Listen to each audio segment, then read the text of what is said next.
कहानी शुरू होती है एक बड़े मॉडर्न हॉस्पिटल से, जहां सीन साइकाइट्री डिपार्टमेंट के अंदर शिफ्ट होता है। एक ऑफिस में एक फीमेल साइकाइट्रिस्ट अपने यंग मस्कुलर पेशेंट से पूछती है कि क्या वह अपना अजीब सिम्टम कंफर्म कर सकता है कि वह हर लिविंग क्रीचर को पिग की तरह देखता है। लड़का बस सिर हिला देता है। डॉक्टर चौंक जाती हैं और आगे झुक के पूछती हैं, क्या वो मजाक कर रहा है? क्या वो उन्हें भी पिग की तरह देखता है? लड़का बहुत सीरियस एक्सप्रेशन और ग्लोविंग आईज के साथ हाँ में जवाब देता है। अब कहानी पेशेंट की पर्सपेक्टिव से दिखती है। वो अपनी साइकाइट्रिस्ट को एक एंथ्रोपोमॉर्फिक पिग चश्मा लगाकर के रूप में देखता है, जिससे कंफर्म हो जाता है कि उसकी हालत वास्तव में अजीब है। शॉक के बावजूद साइकाइट्रिस्ट अंदर ही अंदर सोचती है कि वह लड़का कितना हैंडसम है। इस कंडीशन को टेस्ट करने के लिए वह अपना ब्लाउज अनबटन करने लगती है और सजेस्ट करती है कि वे उसके बॉडीली फंक्शंस चेक करें। यह देख पेशेंट पूरी तरह से घबरा जाता है। उसकी आंखें खुली रह जाती हैं और वह पसीना पसीना हो जाता है। डॉक्टर थोड़ा और करीब झुककर सिडक्टिव अंदाज में पूछती है, अब तुम क्या देख रहे हो? पेशेंट की नजरों से देखें तो यह सीन और भी वियर्ड हो जाता है। डॉक्टर का सिर तो पिग का रहता है, लेकिन उसके ब्रेस्ट्स भी दो छोटे ब्लशिंग पिग हेड्स में बदल जाते हैं। दूसरी तरफ साइकाइट्रिस्ट अपनी इनर थॉट्स में खुद की खूबसूरती को लेकर कॉन्फिडेंट है। उसे लगता है वह इतनी खूबसूरत है कि कोई उसे पिग के तौर पर देख ही नहीं सकता। पेशेंट खड़ा होता है और ब्लंटली कहता है, आई सी टू पिग्स। यह सुनकर साइकाइट्रिस्ट की सिडक्टिव वाइब शॉक और हॉरर में बदल जाती है। वो जल्दी से अपनी शर्ट पकड़ लेती है और दूर हट जाती है। अब वह सच में उसकी मेंटल इलनेस को मान लेती है। डॉक्टर टॉपिक चेंज करती है। अपने डेस्क पर बैठकर ह्यूमन स्पाइन का मॉडल पकड़े उसे बताती है कि उसकी स्पाइन बहुत ज्यादा प्रॉब्लम में है। वह स्पाइन के सिवियरली डिफॉर्म्ड होने की, ब्रेन और ऑप्टिक नर्व्स कंप्रेस होने की बात कहती है और थियोराइज करती है कि शायद इसी कारण उसे ऐसी चीजें नजर आती हैं। लड़का यह सुनकर स्टन्ड रह जाता है। डॉक्टर गंभीरता से बताती है कि एक हाई रिस्क सर्जरी ही सॉल्यूशन है, लेकिन इसमें रिस्क है कि वो गर्दन से नीचे पैरालाइज्ड भी हो सकता है। लड़का ध्यान से सुन रहा होता है, मगर अचानक उसकी एटीट्यूड बदल जाती है। ग्लोविंग रेड आइज के साथ वह मॉडल की तरफ हाथ बढ़ाकर कहता है, अपनी स्पाइन वापस करो। डॉक्टर शॉक में आ जाती है। समझ जाती है कि वह मॉडल को भी अपनी असली स्पाइन समझ रहा है। अंदर से वह सोचती है, इतना हैंडसम लड़का और इतनी डिल्यूजन, क्या वेस्ट है। फिर सीन शिफ्ट होता है। यान एक क्राउडेड बस में मेडिकल रिपोर्ट पकड़कर खड़ा है, जिसमें उसकी सीवियर मेंटल इलनेस की डायग्नोसिस है। उसका पर्सपेक्टिव दिखता है। पूरी बस में उसे सभी लोग एंथ्रोपोमॉर्फिक पिग दिखते हैं। वह रिफ्लेक्ट करता है कि हमेशा से उसे दुनिया ऐसे ही दिखी है, शायद क्योंकि उसके पेरेंट्स पिग बुचर्स थे। वह सोचता है कि यह कंडीशन उसकी डेली लाइफ को ज्यादा इंपैक्ट नहीं करती, सिवाय डेटिंग के।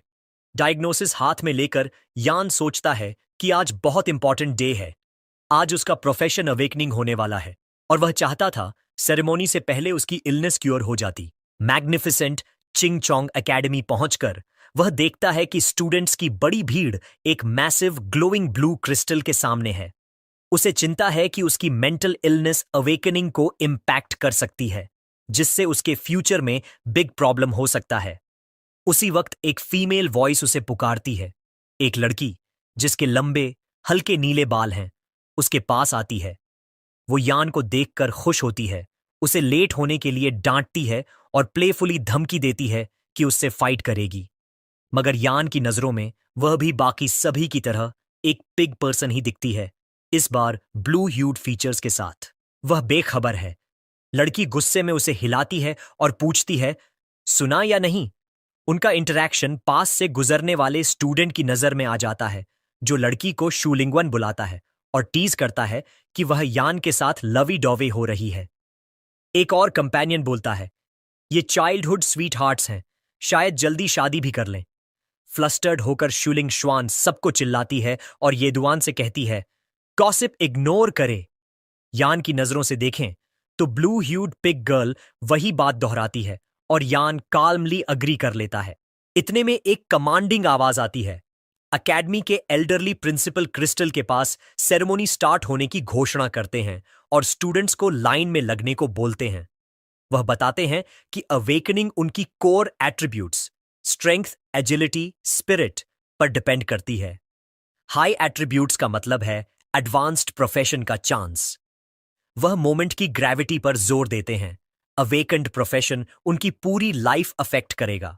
एडवांस्ड कॉम्बैट प्रोफेशन उनके और एकेडमी दोनों के लिए बड़ी अचीवमेंट होगी। फिर वे पहले स्टूडेंट को बुलाते हैं। स्टूडेंट आगे बढ़ता है। इंटरमीडिएट मेटल वर्कर का अवेकनिंग मिलता है, वह disappointed.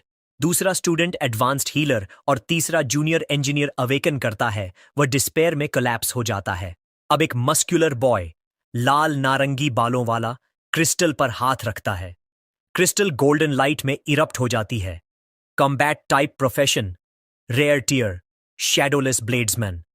Principal stunned, students gasp करते हैं। प्रिंसिपल डिटेल्स पूछता है। लड़का प्राउडली बताता है, उसका नाम लियू जिंगलोंग है। प्रिंसिपल खुश होकर प्रॉमिस करता है, पर्सनली उसके घर विजिट करेंगे फ्यूचर डिस्कस करने के लिए। लड़का भीड़ में वेव करता है। बाकी स्टूडेंट्स खुश होकर चीयर करते हैं। प्रिंसिपल नेक्स्ट नाम बुलाते हैं, यान। भीड़ में शुलिंग श्वान एनकरेजमेंट देती है। प्रिंसिपल क्यूरियस है, जानता है यान स्ट्रेंज है, लेकिन उसके स्टैट्स इंसेनली हाई हैं। कंबाइंड एट्रीब्यूट टोटल 10, एवरेज से 3 गुना ज्यादा।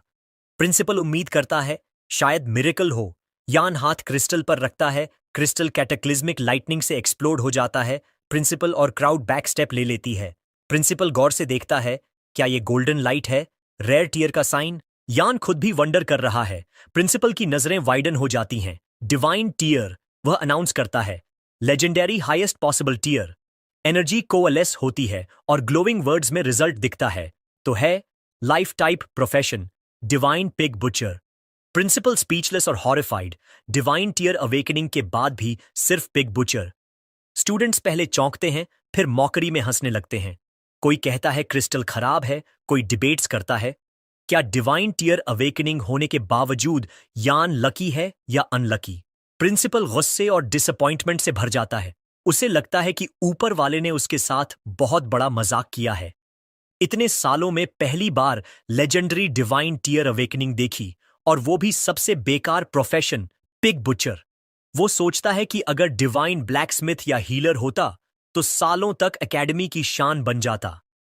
फ्रस्ट्रेशन में प्रिंसिपल मानता है, जितनी ज्यादा उम्मीदें थीं, उतना ही बड़ा डिसअपॉइंटमेंट मिला। अब वो आइसोलेटेड यान की तरफ देखता है, मगर कुछ बोल नहीं पाता। बस गहरी सांस लेकर रह जाता है। यान बिना रुके आगे बढ़ जाता है। चलते चलते यान को अचानक कुछ अनएक्सपेक्टेड दिखता है। एक होलोग्राफिक ब्लू स्क्रीन जो सिर्फ उसे नजर आती है। ये एक सिस्टम इंटरफेस है जिसमें उसकी पूरी स्टेटस, प्रोफेशन, टैलेंट्स और स्किल्स दिख रही हैं। उसके टैलेंट्स हैं स्वाइन नेमेसिस और ब्लेड ऑफ गॉड स्लेइंग। उसकी पहली स्किल है ब्लड शैडो बुचर, जो पिग्स को डर की हालत में डाल सकती है। सबसे ज्यादा उसकी नजर स्वाइन नेमेसिस पर जाती है।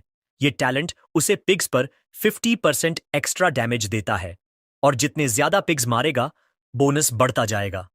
साथ ही पिग्स से उसे आधी डैमेज ही लगेगी।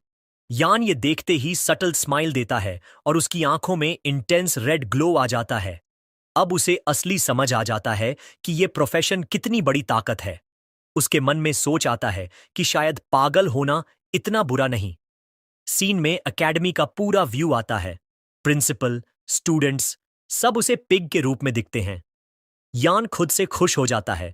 उसकी ताकत परफेक्ट है, क्योंकि उसकी नजर में पूरी दुनिया पिग्स से भरी है। वह कूल अंदाज में कहता है, पिग बुचर हूं तो हाथ तो मजबूत होंगे। अब पहली बार प्रोफेशन की हिडन पावर सबके सामने दिखाता है। क्राउड हैरान है। लड्डाचकियां विस्पर करती हैं, अब गेम ओवर, ल्यू जिंगलोंग सीरियस हो गया, यान तो गया। ल्यू जिंगलोंग का दोस्त कंफ्यूजन में है। पिग बुचर होकर भी लड़ने की हिम्मत कहां से आ गई? माफी मांग लेता तो ठीक रहता। भीड़ जानती थी कि ल्यू जिंगलोंग की तलवार स्टील पाइप को भी काट सकती है। शर्म और गुस्से से जलते हुए ल्यू जिंगलोंग अपनी सोड उठाकर चिल्लाता है कि वो यान को टिंग छाल टिंग मार देगा। लेकिन जैसे ही वो हमला करने वाला होता है, हवा ठंडी हो जाती है और चारों ओर हल्की बर्फ गिरने लगती है। उसकी एनर्जी सोड पर बर्फ जमने लगती है और वो देखते ही देखते पूरी तरह से बर्फ में जम जाता है। जिनलोंग स्ट्रगल करता है, लेकिन उसके शरीर की हरकत बंद हो जाती है। बड़ी मुश्किल से वो श्विंगवान की तरफ देखता है और गुस्से में पूछता है, तुम अब भी यिचुआन का साथ क्यों दे रही हो? श्विंगवान आर्म्स फोल्ड करके खड़ी होती है। उसके चारों ओर एक पावरफुल ठंडी ओरा है। वो ठंडे अंदाज में कहती है, बस कर दो। फिर दोनों को घूरते हुए बोलती है, मैं नहीं चाहती कि मेरे लिए तुम दोनों आपस में लड़ो। सीन पीछे जूम होता है। तीनों प्लाजा में अलग अलग खड़े दिखाई देते हैं। श्विंगवान आखिरी बार यान को देखती है और कहती है, अब तो तुम्हें समझ आ गया होगा कि हम एक ही दुनिया के लोग नहीं हैं। वो कहती है कि ये उसकी साइड से आखिरी हेल्प थी। अपने पास्ट को फाइनल गुड बाय देती है। लेकिन यान सिर खुजाते हुए बोरियत भरे एक्सप्रेशन में खड़ा रहता है। ईयर क्लीन करता है जैसे कुछ हुआ ही नहीं। श्विंगवान मुड़कर जाते हुए आखिरी वार्निंग देती है, चिंग चिंग छोड़ दो। अगली बार अगर ल्यू जिंग लॉन्ग बदला लेने आएगा तो मैं कुछ नहीं करूंगी। यान बस एक लंबी जम्हाई लेता है और कैजुअली कहता है, अगर और कुछ नहीं है तो मैं चलता हूं, और मुड़कर चला जाता है। गॉसिप करने वाली दो लड़कियां कंफ्यूज्ड हैं। इस लड़के को सीरियस बात की जरा भी परवाह नहीं। सीन बदलता है। अब यान अकेले सिटी स्ट्रीट पर डस्क में चल रहा होता है। तभी एक औरत अपने बड़े और मीन लुकिंग कुत्ते के साथ सामने आ जाती है। कुत्ता एग्रेसिव होकर भौंकता है और उसका रास्ता रोकता है। यान की आंख में हल्की सी रेड ग्लो चमकती है और उसके लिए रियलिटी बदल जाती है। वह औरत एक बड़ी पिग वुमन दिखती है और कुत्ता एक मॉन्स्ट्रस वाइल्ड बोर। रियलिटी में डॉग उसके पैंट पकड़कर काटने की कोशिश करता है। यान काल्मली और सीधा बोलता है, अपने पिग को थोड़ा पीछे कर लो। सॉरी डॉग, रास्ता रोके खड़ा है। औरत फ्यूरियस हो जाती है। यान की नजरों में पिग वुमन उससे बहस करती है, क्या ये सड़क तेरे बाप की है? मैनर्स नहीं है क्या? यान एक गहरी सांस लेता है। काम होकर सोचता है, परफेक्ट टाइम है। नए पावर्स को टेस्ट करने का मौका मिल गया। बिना देर किए यान अपने थ्योरी को टेस्ट करता है। डॉग को एक पावरफुल नीली एनर्जी से भरी किक मारता है। किक इंस्टेंट फेटल होती है। औरत शॉक में देखती है, जैसे उसके डॉग की आत्मा बॉडी से बाहर निकल रही है। वह रोते हुए चिल्लाती है, मेरा बेटा। उसी वक्त यान के सामने एक ब्लू सिस्टम नोटिफिकेशन आता है, स्वाइन नेमिसिस बोनस फल्स 1%। यान की ग्लोइंग आईज नोटिफिकेशन पर टिकी होती हैं। कॉन्फर्मेशन मिल जाता है, अगर मुझे कोई पिग दिखता है, इवन अगर वो रियल पिग न भी हो, तो स्किल काम करता है। गुस्से में पागल होकर औरत उस पर झपटती है, गर्दन तक गुस्से से कांपती हुई। तू हत्यारा है, मेरा बेटा मार दिया, अब मैं तुझे जान से मारूंगी। लेकिन यान अनफेज्ड रहकर काल्मली जवाब देता है, हाँ मैं साइको हूं। फिर कैजुअली अपनी मेडिकल रिपोर्ट निकालकर उसे दिखाता है, जहां लाल अक्षरों में लिखा है साइको। उसकी ठंडी आंखों में झलकता है कि उसे कोई परवाह नहीं और कुछ कहना है, वरना मैं जा रहा हूं। औरत पूरी तरह डर जाती है, सोचती है कि वो सचमुच का साइकोपैथ है। चेहरे पर फेक स्माइल लाकर कहती है, कुछ नहीं, ऑल गुड, टेक केयर, और पीछे हट जाती है। सीन शिफ्ट होता है यान का घर। घर में मां बाप यान को देखकर खुश होते हैं। उसके मस्कुलर पिता या क्यूआन हंसकर पूछते हैं, तू सच में पिग बुचर बन गया? मां मुस्कुराकर देखती हैं, यान कंफर्म्स करता है। पिता खुशी से उसे गले लगा लेते हैं, तू मेरा बेटा है, सच्चा पिग बचर। उसे प्राउड फील होता है। मार काट से दूर रहकर यह जिंदगी ज्यादा अच्छी है। कल स्लॉटर हाउस चलेंगे। रात को यिचुआन एक पिग थीम्ड वंसी पहनकर पीसफुली सो रहा होता है। सब सो रहे होते हैं, लेकिन तभी घर के बाहर एक जुड़वां ग्लोइंग ब्लू आंखों वाला मिस्टीरियस फिगर खड़ा होता है। उसका चेहरा बैंडेजेस में लिपटा है। वह पेरेंट्स के बेडरूम के पास जाकर कहता है, क्या गोस्ट क्राई का बेटा वाकई बस एक पिग बुचर है? अंधेरे में याक्यूअन की आंख एकदम खुलती है और अब वो पहले से ज्यादा खतरनाक दिखता है। वो फिगर को वार्न करता है, हमारी फैमिली की नींद मत डिस्टर्ब करो, अगली बार पोलाइट नहीं रहूंगा। शैडोड फिगर कहता है, रिलैक्स, मैं कंफर्म करने ही आया था। अगर वो सच में बस एक पिग बचर है तो ऑर्गेनाइजेशन उसे तंग नहीं करेगी। इतना कहकर मिस्टीरियस फिगर अंधेरे में गायब हो जाता है। अगले दिन स्लॉटर हाउस यान के पापा उसे फैक्ट्री ले जाते हैं, जहां चारों तरफ पिग कार्केसेस टंगे हैं। या क्यूआन ब्लैक बुचर्स एप्रन पहनकर सीरियस लुक में उसे ट्रेन करता है। एक अच्छे पिग बुचर के पास एक अच्छा नाइफ होना चाहिए। वो यान को 3 स्पेशल क्लीवर्स दिखाता है। यान ध्यान से देखता है और बीच वाला चुनता है। जैसे ही वह क्लीवर को पकड़ता है, एक ब्लू सिस्टम नोटिफिकेशन पॉपअप होती है, pig slaying knife selected, talent god slaying edge activated, effect हर पिग को मारने पर पाल 0.1 फ्री एट्रीब्यूट पॉइंट्स मिलेंगे। अब यिचुआन आर्म्ड है। या क्यूआन पहला लेसन शुरू करता है। पहली चीज है सीखना कहां मारना चाहिए। एक बड़ा पिग कारकैस हॉइस्ट होता है। यान की नजरों में वो एक मॉन्स्टर जैसी बोर की तरह दिखता है। या क्यूआन हाथ में क्लीवर पकड़कर बताता है, वीक स्पॉट पहचान, वहां एक ही बार में मारो, क्लीन हिट। अब वह पीछे हटता है और कहता है, चलो बेटे, अब तेरी बारी है। अपने पापा की बात मानते हुए यिचुआन अपना नया क्लीवर जोर से घुमाता है। उसकी ब्लेड से लाल एनर्जी निकलती है और वो पिग के कारकेस को एक ही बार में साफ काट देता है। उसकी नजरों में तो ये एक मॉन्स्टर को एक झटके में डिकैपिटेट करना है। तभी सिस्टम नोटिफिकेशन दिखती है, एक चिल्ड नॉर्मल पिग मारा गया। साथ में यह भी दिखता है कि उसका लेवल, बोनस डैमेज और फ्री एट्रीब्यूट पॉइंट्स सब बढ़ गए। उसके पापा या क्यूआन प्राउड होकर शाबाशी देते हैं, लेकिन साथ ही ये भी बताते हैं कि उसका वार थोड़ा कम प्रिसाइज था। उसे समझाते हैं, नेक्स्ट टाइम सीधे कोरेटिड आर्टरी पर एम करना ज्यादा इफेक्टिव रहेगा। यान सिर हिला देता है। उसके पापा उसका कंधा थपथपाते हैं और मानते हैं कि उसके एज के बच्चे के लिए ऐसे पिग काटना शायद बोरिंग होगा, लेकिन यही हमारा काम है, इसी से हमारा घर चलता है। लेकिन यान के चेहरे पर ईगरनेस है। वो पास पड़े कारकैसेस की तरफ इशारा करता है, पापा, ये सारे काट लूं? पापा अपने बेटे की इस चाहत पर हंस पड़ते हैं और खुशी से कहते हैं, बिल्कुल, इनमें से कुछ तो मेरे दोस्तों के पिग्स भी हैं, प्रैक्टिस के लिए वो भी काट लें। इसके बाद मोन्टाज चलती है। यिचुआन हर बार अपनी ग्लोविंग रेड नाइफ से एक और पिग को काट रहा है और हर स्विंग के साथ उसकी सिस्टम नोटिफिकेशन लेवल 2 से 4 तक हर बार बढ़ती जा रही है। दिन के अंत में यिचुआन स्लॉटर हाउस में 2 बड़ी बड़ी पिग्स की ढेरियों के पास बैठा हुआ है। सामने स्टेटस स्क्रीन को घूर रहा है। आखिरी नोटिफिकेशन उसके प्रोग्रेस को दिखाती है। 49 पिग्स मारे, बोनस डैमेज 100% तक पहुंच गई, कोर एट्रीब्यूट्स 10 से 15, और अब वो लेवल 5 अप्रेंटिस बन चुका है। तभी उसके पापा के कॉलीग्स हैरान होकर पास आते हैं। एक बुचर पूछता है, ये तेरा बेटा है ना? ये तो पिग स्लॉटरिंग का एडिक्ट बन गया है। हमारा पूरे हफ्ते का काम आज एक ही दिन में निपटा आया। याकीवान हंसते हुए प्राउड फील करता है और बोलता है, कुछ नया नहीं, ये मेरा बेटा है, डिवाइन पिग बुचर।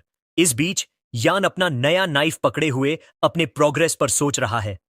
अब उसे लगता है नाइफ चलाने में मजा आने लगा है और वो डिसाइड करता है कि अब स्लॉटर हाउस छोड़कर बाहर की दुनिया को देखना चाहिए। अगले दिन युअन अपना बैकपैक लेकर निकलने के लिए रेडी है।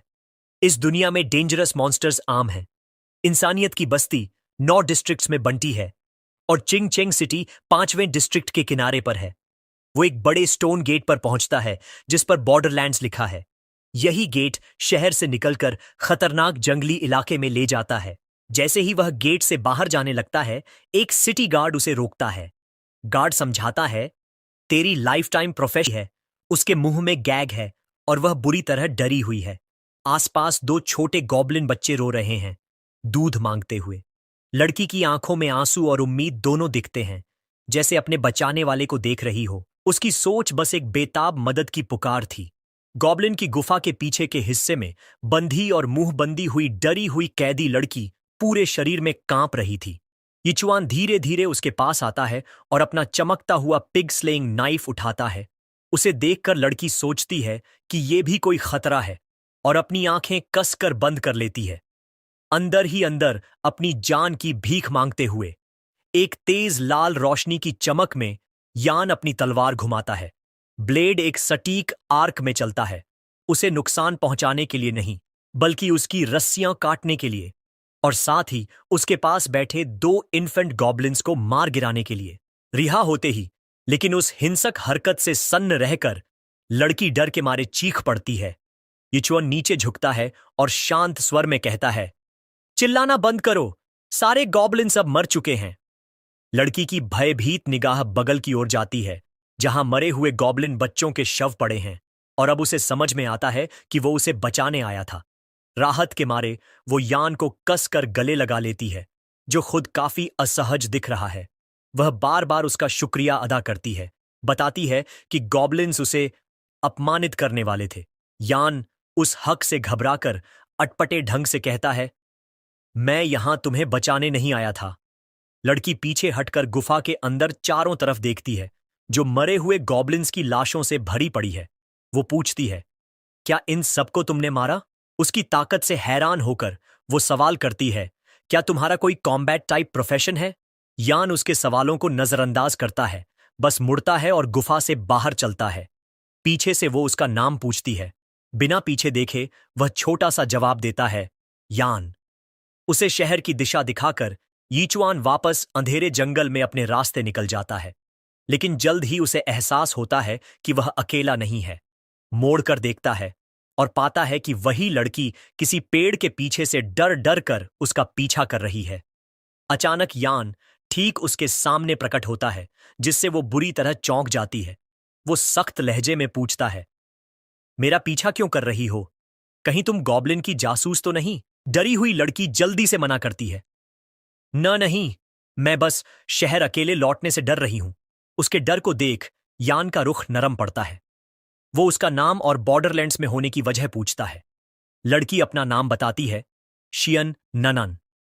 वह समझाती है कि उसकी मां का जन्मदिन आने वाला है और वह इस जंगल में एक रेयर ब्लड मून फ्लावर खोजने आई थी ताकि उसे तोहफा दे सके, मगर गॉब्लिन्स ने पकड़ लिया।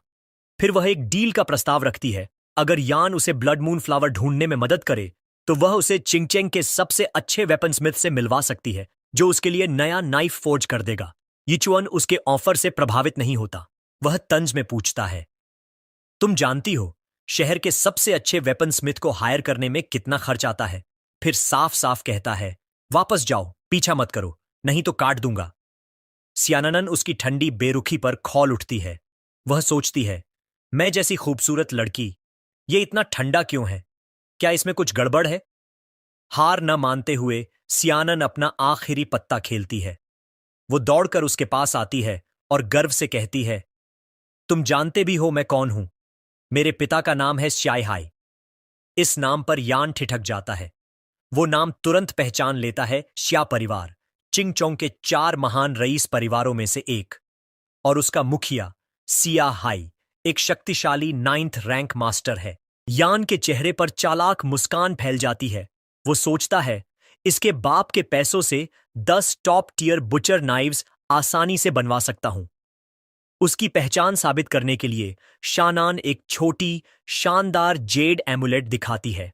वो समझाती है, ये एमुलेट पापा का प्रोटेक्टिव चार्म है। इसके होते हुए कोई भी पावरफुल एक्सपर्ट मुझे नुकसान नहीं पहुंचा सकता। गॉब्लिन्स चालाक थे। उन्होंने इसे ट्रिगर किए बिना मुझे पकड़ लिया। वे पास आकर मुझे छू नहीं सकते थे, इसलिए बस मुझे कैद कर दिया। यान झुककर अमुलेट को ध्यान से देखता है। यह वाकई स्या परिवार की असली चीज है। अब पूरी तरह यकीन आने पर यान का रवैया बदल जाता है। वह कहता है, ठीक है, मैं मान गया। मैं तुम्हें ब्लड मून फ्लावर दूंगा और तुम मुझे टॉप टियर नाइफ दिलवाओ। शियानन खुशी से उसका हाथ पकड़कर हिलाती है। डील पक्की। फिर वह एक मोड़ा हुआ नक्शा निकालती है और खोलकर उसे दिखाती है। एक लाल एक्स मार्क किए हुए स्थान पर इशारा करती है। यह ब्लड मून फ्लावर की लोकेशन है, लेकिन साथ ही वह चेतावनी भी देती है, इसके पास हमेशा एक गार्डियन होता है। Blood moon great Python survival guide के हिसाब से इसकी ताकत 9th रैंक अप्रेंटिस जितनी है। मैं इतनी स्ट्रांग नहीं हूं। यान बेपरवाह सा मुस्कुराता है। मैंने तो कभी जायंट पाइथॉन देखा ही नहीं। उसका अजीबो गरीब रिएक्शन शियानन को हैरान कर देता है। लेकिन फिर सोचती है कि जिसने अकेले पूरी गॉब्लिन ट्राइब मार डाली हो, उसके पास जरूर कोई पावरफुल कॉम्बैट प्रोफेशन होगा। प्लान्स बन जाने के बाद यान कहता है, चलो तुम आगे आगे रहोगी। शियानन बस उलझन भरी नजरों से उसे देखती है। पता नहीं क्यों उसे लगता है ये लड़का बेहद भरोसेमंद भी है और बिल्कुल अविश्वसनीय भी। जैसे जैसे वे जंगल में गहराई तक बढ़ते हैं, दोनों लंबे घास के बीच चुपचाप चलते हैं। अचानक शियानन रुककर उसे चुप रहने का इशारा करती है। वो आगे इशारा करती है। एक विशाल क्रीचर आराम कर रहा है, सिल्वर हॉर्न्ड राइनोसिरस। वो फुसफुसाकर कहती है, इसे छेड़ना मत। ये गुस्सा हो गया तो इसकी ताकत 8th रैंक अप्रेंटिस जैसी हो जाती है। बस आराम से किनारे किनारे निकल चलते हैं। लेकिन यान के दिमाग में कुछ और ही है। तोनान की आंखें फैल जाती हैं जब वह देखती है यान अपना पिग स्लेइंग नाइफ उसके सिर के ऊपर उठा रहा है। वो घबराकर पूछती है, तुम क्या करने वाले हो? दृढ़ नजर से यीचुआन कहता है, आज ये घास खा रहा है, कल लोगों को खा जाएगा। इसे जिंदा नहीं छोड़ सकते। शानन बिल्कुल चुप रह जाती है। उसकी अजीब तर्क शक्ति समझ से बाहर है। इससे पहले कि वो कुछ कह पाती, यीचुआन हरकत में आ जाता है। वो राइनोसिरस की तरफ दौड़ता है, हवा में समरसॉल्ट लगाते हुए, और एक जबरदस्त क्रॉस शेप्ड स्लैश करता है। चमकते चाकू का वार गर्दन पर पड़ते ही क्रीचर गिर पड़ता है। मौके पर ढेर जख्म से खून की बौछार फूटती है। जिया ननान बस पत्थर सी खड़ी देखती रह जाती है, उसके चेहरे पर पूर्ण अविश्वास कि इतनी ताकतवर क्रीचर को उसने एक ही वार में ऐसे मार गिराया जैसे कोई आसान काम हो। यीचुएन की नजरों के सामने एकदम तेज चमकता सिस्टम प्रॉम्प्ट ऐसे उभरा जैसे कोई परेशान करने वाला मोबाइल गेम का विज्ञापन पॉपअप हो गया हो। बधाई हो, level up, rank 7th apprentice, pig clan nemesis bonus, अब 122% डैमेज, क्योंकि यहां बैलेंस का मतलब है धांसू ओवरकिल। यीचुआन ने अपने क्लीवर को गहरी नजर से देखा। बेचारा, हालत ऐसी थी मानो उस पर किसी ने मिक्सी चला दी हो। कितने दिन और चलेगा दोस्त?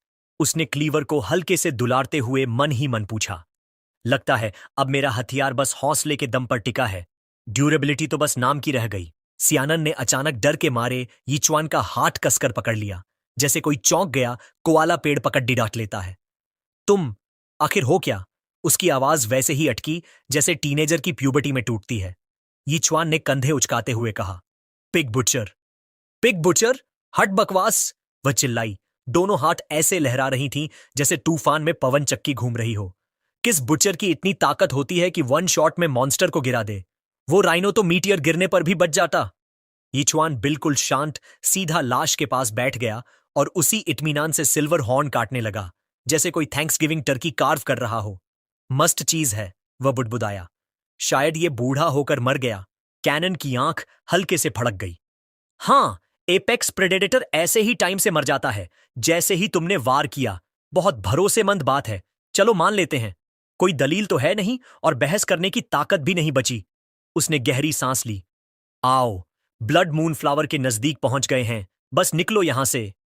आगे बढ़ते हुए सन नान बार बार चोर नजरों से यीचुआन के क्लीवर को देखती रही। अब सीन बदलता है। जंगल के दूसरी ओर चिंग चोंग एकेडमी का प्रिंसिपल अपने विद्यार्थियों का पूरा टोला लिए ऐसे चल रहा था जैसे किसी बहुत खतरनाक जू में टूर गाइड बना हो। तुम सबने ठीक ठाक प्रदर्शन किया, उसने वही मीठा पर कटाक्ष भरा लहजा अपनाते हुए कहा, जैसे बड़े लोग तारीफ के बहाने कस के फटकार भी दे देते हैं। थोड़ी मेहनत और करते तो और भी अच्छा हो सकता था। उसकी नजर खासकर सुलिंगुअन पर टिकी रही, बिल्कुल सख्त और शांत, जैसे मन ही मन सोच रहा हो, बाकी सबसे तो यही बेहतर है। तुम दोनों, प्रिंसिपल ने सिर हिलाया, मुझे तो सबसे ज्यादा उम्मीद तुमसे ही है। हु जिंग लोंग का घमंड अब एकदम खतरनाक हद तक पहुंच गया। अचानक प्रिंसिपल की गर्दन जैसे अकड़ गई। मिरकैट की तरह सतर्क होकर वह पेड़ों की तरफ घूम गया और तेज आवाज में बोला, बाहर आओ, छुपने का कोई फायदा नहीं। और जैसे पंचलाइन गलत समय पर आ जाए, यीचुआन और सियानन शैडोज से बाहर निकल आए। यीचुआन ने आंखें झपकाईं। वाह, बिल्कुल इन्हीं का तो इंतजार था। लू जिंग लोंग की उंगली पटाखे की तरह सीधी उसकी तरफ गई। तुम, वह छांव में पिट्टी हुई आवाज में दबा नहीं सका। तुम बॉर्डरलैंड्स में कर क्या रहे हो? यीचुआन ने सिर हल्का सा खुजाया। बस गुजर रहा था। गलत जवाब, पीछे खड़ी भारी भरकम लड़की ने ताना मारा। अभी तक सूलिंग के पीछे पागल हो? कितना घटिया हो? यीचुएन की नजर झटके से सूलिंग की तरफ घूमी। उसकी आंखों में सूलिंग फिर से वही पिग फेस लड़की थी जो उसे देख रही थी, उतनी ही गर्मजोशी से जितना कोई टैक्स ऑडिटर देखता है। यीचुआन, उसकी आवाज इतनी तेज थी कि उससे ब्रेड भी कट जाती। मैंने पिछले बार बहुत साफ बोला था, अब हमारी दुनिया अलग है। मेरा पीछा करना बंद करो। यूएन के आसपास गहरी लाल आभा चमकी, मुट्ठी कस गई। ओह, अब तो मजा आएगा। लू जिंग लोंग की शक्ल में ऐसा गंदा विलन वाला मुस्कान आ गया जैसा आमतौर पर वो कार्टून के हेंचमैन में आता है जिन्हें बाद में आसमान में उड़ा दिया जाता है। लाजवाब, उसने झुमझुमाकर कहा। अब अपना हिसाब चुकता करने का मौका मिल ही गया। फिर उसने अपनी शक्ति खोल दी। उसके आसपास बैंगनी औरा फूट पड़ी और उसके हाथ में एक चमकती हुई कटाना प्रकट हो गई, इतनी चमकदार कि शायद उसका अपना इंस्टाग्राम फिल्टर हो। वाह! लू जिंगलोंग का चेला उछल पड़ा। ये तो yellow rank low grade spirit weapon है। लू जिंगलोंग ने घमंड से गर्दन हिलाई। हाँ, डर जाओ मुझसे। चिंगचोंग एकेडमी के प्रिंसिपल ने लू जिंगलोंग की यह चमक देखकर वैसे ही गर्व महसूस किया जैसे कोई आदमी जो किसी सिचुएशन को पूरी तरह गलत समझ चुका हो। कुछ ही दिनों में ये चौथा रैंक अप्रेंटिस बन चुका है और अब ये yellow rank spirit weapon. Principal ने विलन जैसे ठोड़ी पर हाथ फेरते हुए सोचा, सच में कीड़ों के बीच ये जीनियस है। उसकी आशा लू जिंगलोंग में और तेज हो गई। अब तो शायद ये सिक्स्थ रैंक अप्रेंटिस से भी टक्कर ले सकता है। सू लिंगवन आगे बढ़ी, चेहरा फ्रिज के अंदर रखी जमी हुई डंपलिंग जितना ठंडा। यीचुआन, उसकी आवाज में घृणा टपक रही थी। मैंने तुझे बोला था चिंग चिंग छोड़ दे। इस बार कोई उम्मीद मत रखना कि मैं तुझे बचाऊंगी। यीचुएन ने मुस्कान के साथ पलकें झपकाईं। क्या तुमने कभी बचाया भी था? उसके पास सैन नान का चेहरा शर्म और सेकंड हैंड एम्बैरेसमेंट से लाल हो रहा था। धीरे से फुसफुसाई, क्या तुम्हारी इन लोगों से कोई दुश्मनी है? यीचुआन ने कंधे उचकाए। बस गलतफहमी है, ऐसी गलतफहमी जिसमें सब तुमसे नफरत करते हैं। वो चीख पड़ना चाहती थी। सुनो नैन, यीचुआन ने अचानक पूरे माहौल की हिंसा को इग्नोर करते हुए कहा, बताओ तो, yellow rank low grade spirit weapon कितने की बिकेगी? सान नान के दिमाग की बत्ती गुल। वह कई लाख तक मिल जाएगी। बट तुम्हें अभी इस वक्त पैसा सोचने की क्या सूझी है? यीचुएन ने सख्त निगाहों से तलवार पर नजरें गड़ा दीं। हम रिसेल वैल्यू बढ़िया है। लू जिंगलोंग की आंख हल्की सी फड़क गई। क्या मजाक उड़ा रहा है मेरा? यीचुआन अब पहली दफा उसकी ओर देखकर बोला, अरे तुम अब भी यहीं हो? लू जिंगलोंग के दिमाग में सारे पास्ट ह्यूमिलिएशन की यादें बिजली की तरह तड़प गईं। अवेकनिंग सेरेमोनी में यीचुआन ने पूरी भीड़ में उसको बैकग्राउंड कैरेक्टर बना दिया था। इस बार देखना, उसने अपने चमचमाते कटाना को बफे के सबसे आखिरी चिकन विंग की तरह पकड़ लिया। सबको दिखा दूंगा। धमाकेदार चीख के साथ, जो कहीं ज्यादा कुत्ते जैसी सुनाई दे रही थी, वो हवा में उछला और पूरी ताकत से तलवार से हमला किया। सू लिंगवान और बाकी स्टूडेंट्स हक्का बक्का। अब तो यीचुआन गया। यीचुआन ने जम्हाई ली और रस्टी बुचर्स क्लीवर उठा दिया, ब्लॉक करने के लिए। लू जिंगलोंग ने अपनी पूरी ताकत उस वार में झोंक दी। तेज आवाज के साथ दोनों वेपन्स टकराए। यीचुआन का साधारण ब्लेड बुरी तरह दबाव झेलते हुए टुकड़े टुकड़े हो गया। लू जिंगलोंग के चेहरे पर अब छपी थी जीत की तिरछी मुस्कान। आज के बाद तुम कभी कोई पिग भी नहीं काट पाओगे। उसकी छाती गर्व से चौड़ी हो गई। सुलिंग की तरफ नजर डाली, जैसे अपनी ताकत दिखाकर उसका दिल जीत लेगा। प्रिंसिपल साइडलाइन से ठंडी नजर से सब देख रहा था। उसके मन में एकदम साफ था, साधारण ब्लेड एक असली स्पिरिट वेपन के सामने टिक ही नहीं सकता। ये टकराव अपने अंजाम तक पहुंच ही गया है, लेकिन लड़ाई अभी खत्म नहीं हुई थी। यीचुआन ने अपने हाथ में जकड़े टूटे हुए नाइफ के हत्थे को एक नजर देखा, फिर कलाई घुमाकर उसे बेपरवाही से दूर फेंक दिया। एकदम शांत आवाज में उसने माहौल की सारी टेंशन काटते हुए कहा, तुमसे निपटने के लिए मुझे नाइफ की जरूरत नहीं। लू जिंगलोंग का चेहरा पूरा लाल पड़ गया। रगों में अनकंट्रोलेबल गुस्सा दौड़ने लगा। मत कहना मैंने वार्न नहीं किया, वह चिल्लाया, आवाज गुस्से में कांप रही थी। मर जा। एक आखिरी हिम्मत भरी चीख के साथ उसने अपनी चमकती तलवार पूरा जोर लगाकर घुमा दी। यीचुएन की आंखों में तेज चमक आई। अगले ही पल इतनी तेजी से हिला कि कोई देख भी ना सके।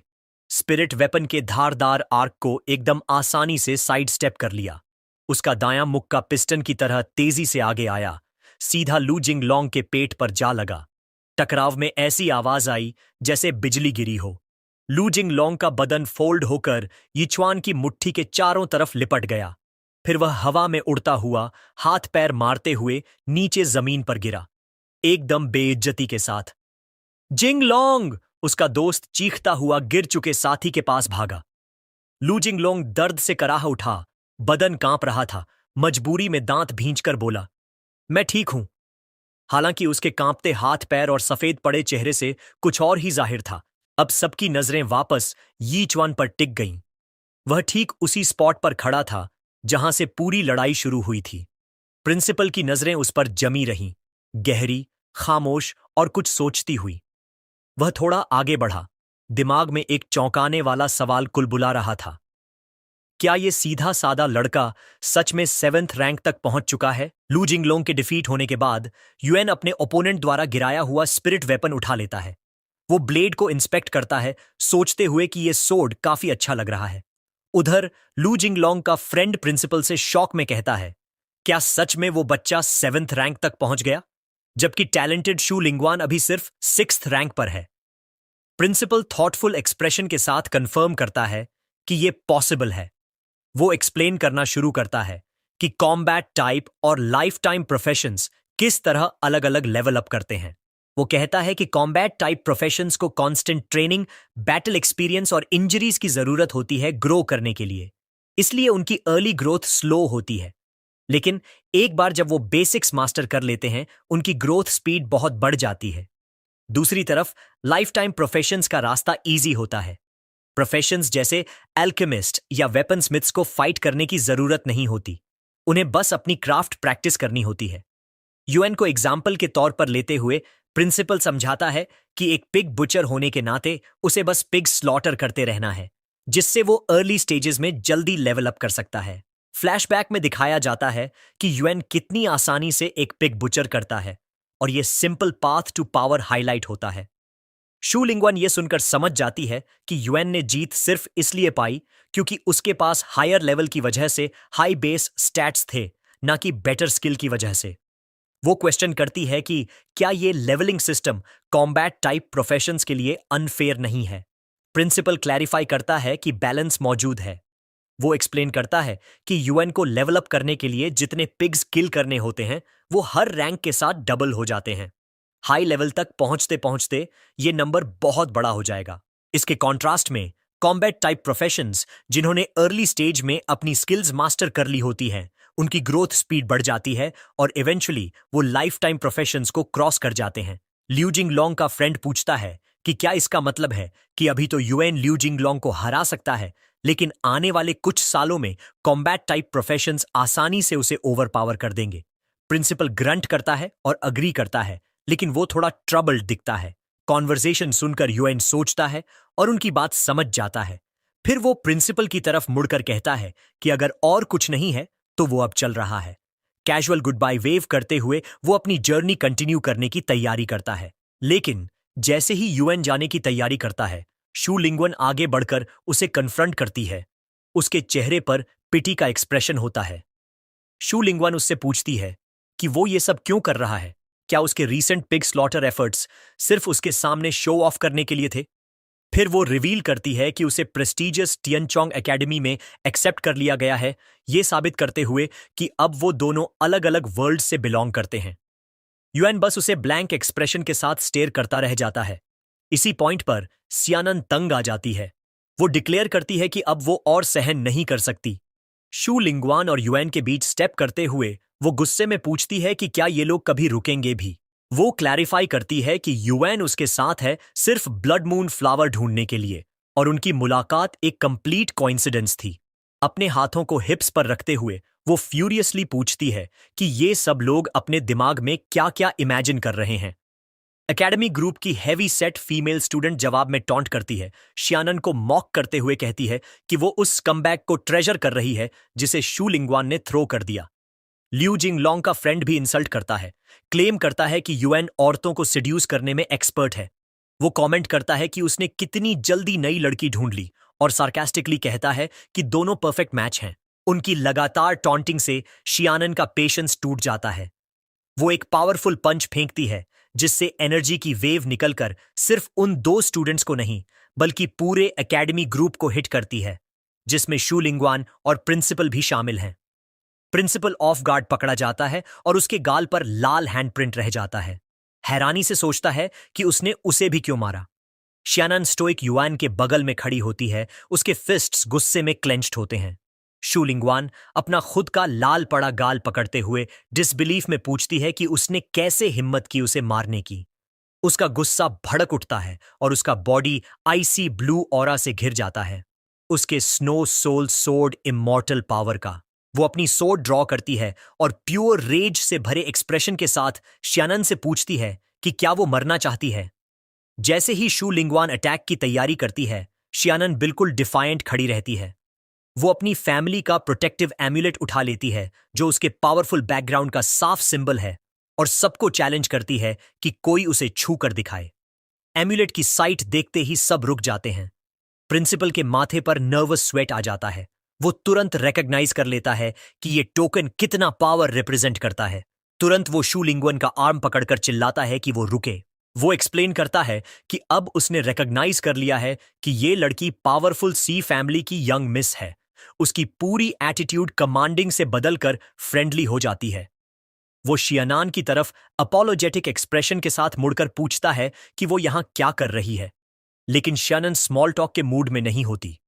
वो उसकी बात डिसमिस कर देती है और साफ कहती है कि वो जहां चाहे जा सकती है। फिर टेबल्स पलटते हुए वो प्रिंसिपल को क्रिटिसाइज करती है कि उसके स्टूडेंट्स की क्वालिटी और मैनर्स कितने पूर हैं। प्रिंसिपल सिर्फ सिर झुकाकर माफी मांगता है और अग्री करता है कि ये उसकी मिस्टेक थी। प्रॉमिस करता है कि वो वापस जाकर उन्हें अच्छे से डिसिप्लिन करेगा। लेकिन शियानान यहीं नहीं रुकती। वो शू लिंगवान की तरफ एक्यूजेटरी उंगली दिखाकर डिमांड करती है कि प्रिंसिपल उसे युएन से माफी मंगवाए। शू लिंगवान स्टन्ड रह जाती है। उसका दिमाग घूम जाता है ये रियलाइजेशन पाकर कि ये लड़की महान श्याहाई की बेटी है। वो समझ नहीं पाती कि इतना हाई स्टेटस पर्सन यूएन के साथ क्यों है।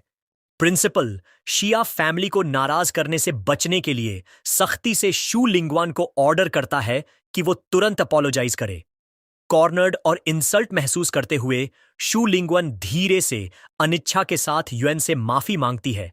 उसकी नजरें नीचे झुकी होती हैं, लेकिन अंदर से उसका चेहरा गुस्से से भरा होता है। वो मन ही मन कसम खाती है कि शिया फैमिली को इस इंसल्ट का जवाब जरूर मिलेगा। ड्रामा से परेशान होकर युएन शियानन से कहता है कि अब उन्हें चलना चाहिए। जैसे ही वो दोनों जाने लगते हैं, जमीन पर पड़ा हुआ डिफीटेड ल्यू जिंगलोंग चिल्लाकर कहता है कि रुक जाओ। वो डिमांड करता है कि युएन उसका स्पिरिट वेपन वापस करे। युएन स्टोलन सोर्ड पीठ पर टांगे पीछे मुड़कर स्मर्क करता है और लू जिंगलोंग को टॉन्ट करते हुए कहता है, अगर हिम्मत है तो खुद आकर ले लो, मैं हर वक्त फाइट के लिए रेडी हूं। शियानन मजाक में डिफीटेड राइवल की तरफ रास्पबेरी ब्लो करती है। ल्यू जिंगलोंग बस अपना सीना पकड़कर गुस्से से तिलमिलाता रह जाता है। युएन आगे बढ़ता है तो ल्यू जिंगलोंग गुस्से से चीखकर आखिरी बार कहता है, बस वेट करना। एकेडमी ग्रुप को पीछे छोड़कर युएन और शियानन अपनी क्वेस्ट कंटिन्यू करते हैं। दोनों रॉकी जगहों से गुजरते हैं। शियानन मैप देखती है और पास के क्लिफ पर चमकती हुई लाल केव को देखकर कंफर्म करती है कि यही जगह है और युएन को सावधान रहने की सलाह देती है। तैयारी करते ही युएन को एक सिस्टम नोटिफिकेशन मिलता है। नोटिफिकेशन बताता है कि उसने स्पिरिट वेपन को अपने एक्सक्लूसिव पिग स्लेइंग नाइफ के रूप में सेलेक्ट कर लिया है और उसका gods slaying edge effect activate हो गया है। नई वेपन की क्वालिटी बेहतर होने की वजह से अब हर पिग किल पर उसे 0.2 फ्री एट्रीब्यूट पॉइंट्स मिलेंगे, पहले से डबल। नई सोर्ड देखते हुए उसे एहसास होता है कि एक अच्छा नाइफ चुनना कितना इंपॉर्टेंट है। अचानक शियनन अपनी क्लीवेज से दो छोटे रंग बिरंगे स्फीयर्स निकालती है, जिससे युएन चौंक जाता है। वो उससे पूछता है कि ये आइटम्स क्या हैं। शियानन एक्सप्लेन करती है कि इन्हें यिन थंडर फायर बीड्स कहते हैं, पावरफुल एक्सप्लोसिव्स जो किसी स्ट्रॉन्ग एक्सपर्ट को भी बुरी तरह चोट पहुंचा सकते हैं। वो बताती है कि अगर ब्लड मून ग्रेट पाइथॉन बहुत ज्यादा पावरफुल निकला तो ये उसका लास्ट रिजॉर्ट होगा। युएन हिम्मत भरे एक्सप्रेशन के साथ कहता है कि वो सचमुच रूथलेस है और अनाउंस करता है कि वो पहले स्काउट करने ऊपर जाएगा।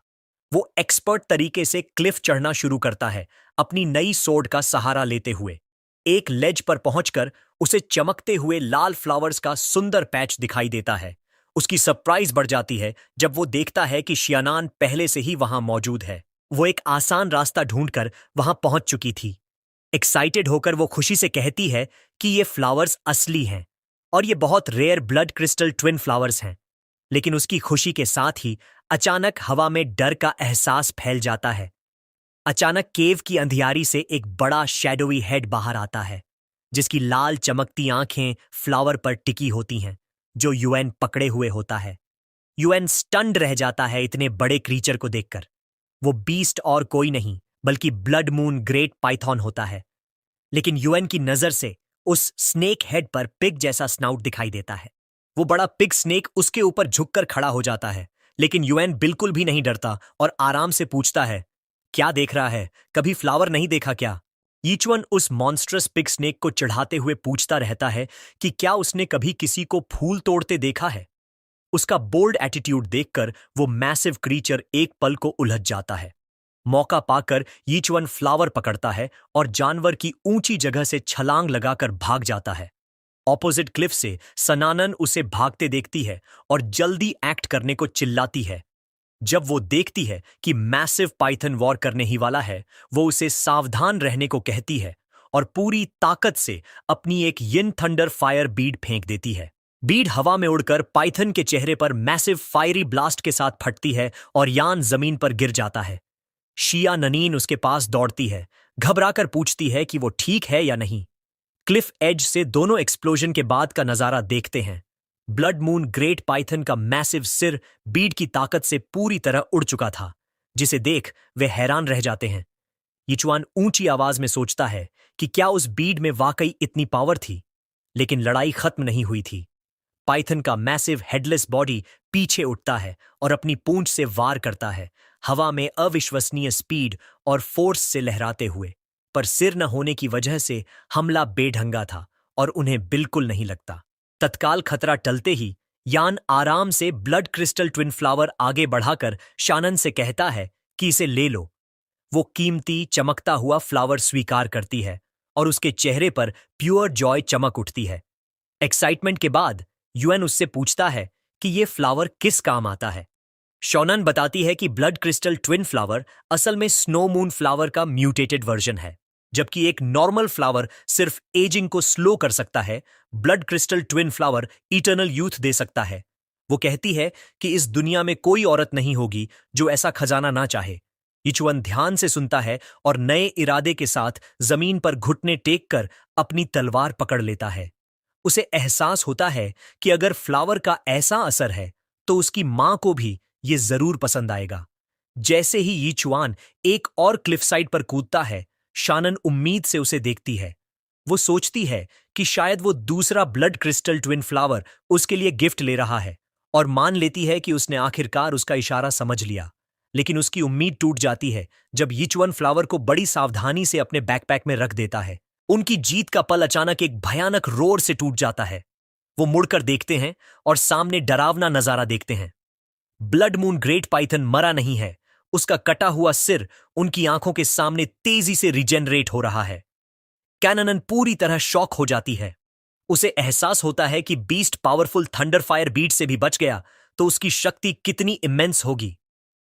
9th रैंक अप्रेंटिस के पीक पर खड़े होकर रीजनरेट हुए मॉन्स्टर को देखते हुए यान शॉनान से पूछता है कि क्या उसके पास और एक्सप्लोसिव बीड्स हैं।